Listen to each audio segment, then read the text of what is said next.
Assalamualaikum warahmatullahi wabarakatuh. Nama saya Naila Karima, saya dari Prodi Pendidikan Bahasa Arab, Pasca Sarjana IAIN Ponorogo. Langsung saja di sini saya akan mempresentasikan tentang dasar-dasar pengembangan kurikulum.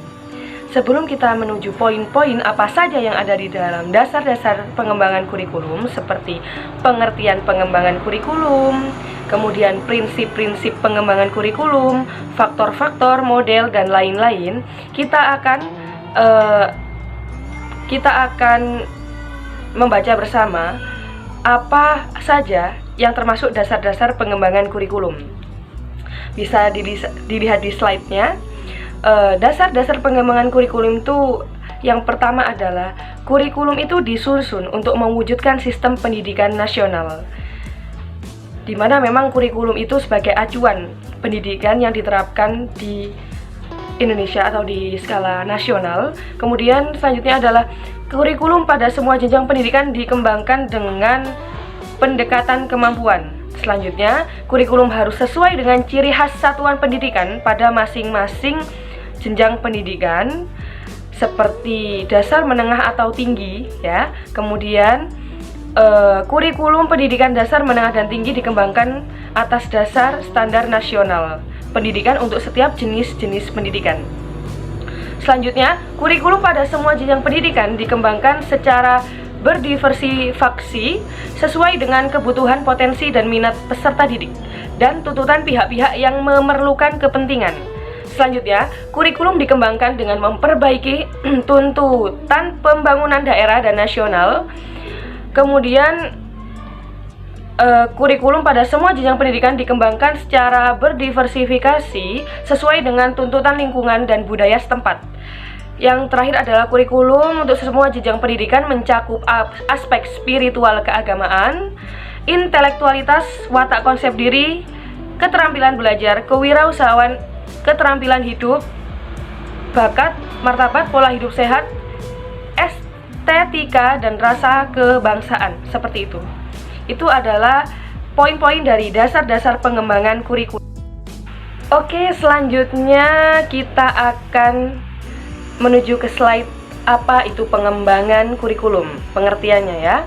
Baik, kita ambil di sini menurut UNRU pada tahun 1984, dia mengungkapkan atau mengemukakan definisi pengembangan kurikulum, yaitu curriculum development, yaitu problems, process, and progress is aimed at contemporary circumstance and future projections, di mana artinya adalah pengembangan kurikulum itu tidak hanya merupakan sebuah abstraksi yang seringkali mendominasi penulisan kurikulum, akan tetapi pengembangan kurikulum itu adalah untuk mempersiapkan berbagai contoh dan alternatif untuk tindakan yang merupakan inspirasi dari berbagai ide dan penyesuaian-penyesuaian lain yang dianggap penting untuk masa depan. Jadi kita akan menuju ke prinsip pengembangan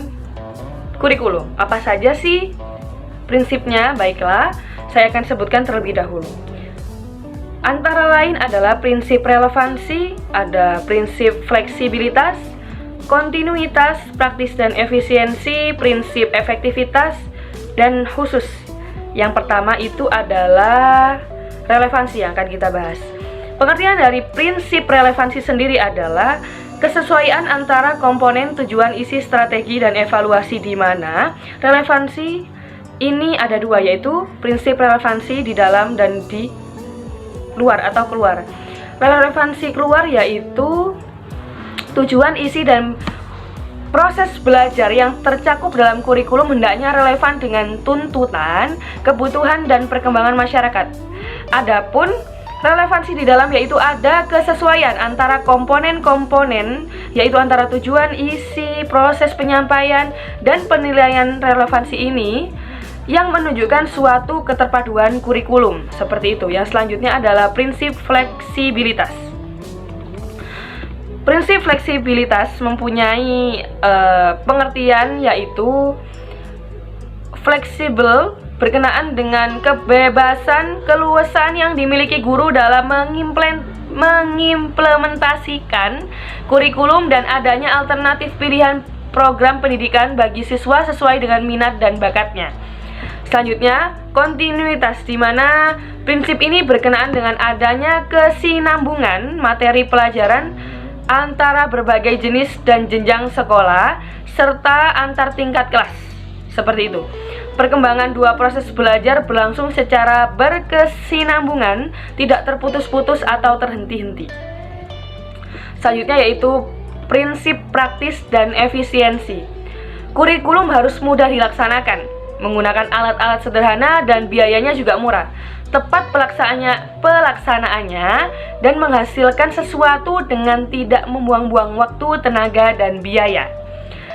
Itu tergolong praktis dan efisien, ya, seperti itu. Selanjutnya adalah ada prinsip efektivitas, di mana pengertiannya adalah keberhasilan pelaksanaan kurikulum harus diperhatikan, baik kuantitas, kualitas. Keberhasilan kuantitas ditinjau dari komponen-komponen kurikulum. Ditinjau dari mana nih? Dilihat dari tujuan, isi, proses belajar, dan evaluasi. Sedangkan keberhasilan kualitasnya dilihat dari hasil pelaksanaan kurikulum yang ada. Yang terakhir adalah yang terakhir adalah prinsip khusus, di mana prinsip ini harus diperhatikan dalam mengembangkan kurikulum. Antara lain, prinsip keimanan, nilai dan budi pekerti luhur. Serta ada penguasaan integrasi nasional, keseimbangan etika, logika, estetika, dan kinetika. Kesamaan memperoleh kesempatan, abad pengetahuan dan teknologi informasi, pengembangan keterampilan hidup berpusat pada anak, serta pendekatan menyeluruh dan kemitraan, seperti itu. Itulah merupakan prinsip-prinsip yang ada di dalam pengembangan kurikulum, atau bisa disebut dengan prinsip pengembangan kurikulum. Selanjutnya kita akan menuju slide tentang faktor-faktor yang mempengaruhi pengembangan kurikulum. Baiklah, ada beberapa faktor yang mempengaruhi pengembangan kurikulum. Di sini ada 4. Yang pertama adalah perguruan tinggi, yang kedua adalah masyarakat, yang ketiga adalah sistem nilai, yang keempat adalah artikulasi kurikulum. Yang pertama, perguruan tinggi. Kenapa perguruan tinggi itu mempengaruhi pengembangan kurikulum? Baiklah, di sini kurikulum itu minimal mendapatkan 2 pengaruh dari pendidikan tinggi, yaitu dari pengembangan pengetahuan yang dikembangkan di perguruan tinggi, dan kedua dari pendidikan guru yang umumnya dilaksanakan di perguruan tinggi keguruan. Seperti itu. Yang selanjutnya adalah masyarakat, di mana sekolah merupakan bagian dari masyarakat dan mempersiapkan anak untuk kehidupan di masyarakat. Sebagai bagian dari agen dari masyarakat, sekolah sangat dipengaruhi oleh lingkungannya, di mana akan dilihat dari di mana letak sekolah itu atau bagaimana lingkungan sekolah itu. Seperti itu. Yang selanjutnya adalah sistem nilai. Dalam kehidupan masyarakat terdapat sistem nilai, baik nilai moral, sosial maupun politis. Sekolah sebagai lembaga masyarakat bertanggung jawab dalam pemeliharaan nilai-nilai yang berkembang. Sistem nilai yang akan dipelihara dan diteruskan tersebut harus terintegrasikan dalam kurikulum. Seperti itu. Yang selanjutnya adalah terakhir ya, yaitu artikulasi kurikulum, di mana artikulasi dalam pendidikan berarti kesatu paduan dalam koordinasi semua pengalaman belajar. Untuk merealisasikan kurikulum perlu meneliti secara menyeluruh, membuang hal-hal yang tidak diperlukan, menghilangkan duplikasi, merevisi metode serta isi pengajaran, mengusahakan perluasan dan kesinambungan kurikulum. Seperti itu.